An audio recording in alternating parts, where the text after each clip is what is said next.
saya Irma Maulana dari kelas 11 IPS 3 nomor absen 14.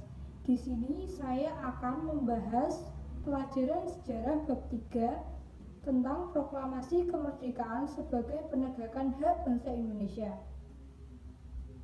Dalam bab tersebut ada 3 poin penting, yaitu pemikiran dalam piagam bangsa-bangsa, peristiwa sekitar proklamasi kemerdekaan Indonesia, dan penegakan kedaulatan negara Indonesia.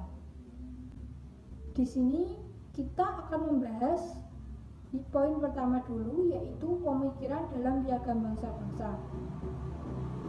Pada tanggal 14 Agustus 1941, Presiden Amerika Serikat dan Perdana Menteri Inggris mengadakan pertemuan dan menghasilkan Piagam Atlantik. Piagam tersebut menjadi dasar berdirinya organisasi internasional. Pada tanggal 26 Juni 1945, diadakan konferensi di kota San Francisco, Amerika Serikat, berhasil dirumuskan United Nations Charter atau Piagam PBB.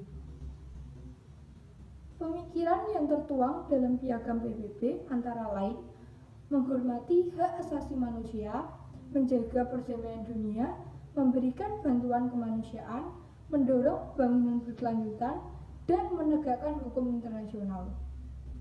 Poin yang kedua adalah peristiwa sekitar proklamasi kemerdekaan Indonesia. Yang pertama, peristiwa Rengas Dengklok. Penyebab utama munculnya peristiwa Rengas Dengklok adalah adanya perbedaan sikap antara golongan muda dan golongan tua. Yang kedua, perumusan teks proklamasi kemerdekaan. Setelah Soekarno-Hatta dan Nishimura dan yakin bahwa Nishimura tidak menyetujui pelaksanaan proklamasi kemerdekaan, kemudian mereka berkumpul ke rumah Laksana Muda Maeda. Di rumah itu telah berkumpul para anggota PKI dan golongan muda.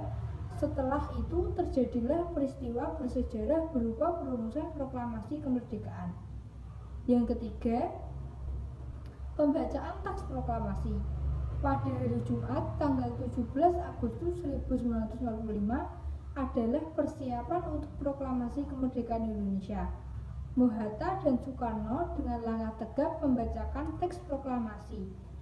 Yang terakhir, sambutan rakyat Indonesia terhadap proklamasi. Selanjutnya kita akan membahas poin ketiga, yaitu penegakan kedaulatan negara Indonesia. Setelah proklamasi kemerdekaan tanggal 17 Agustus 1945, kesibukan para pemimpin nasional adalah mengatur tatanan kenegaraan.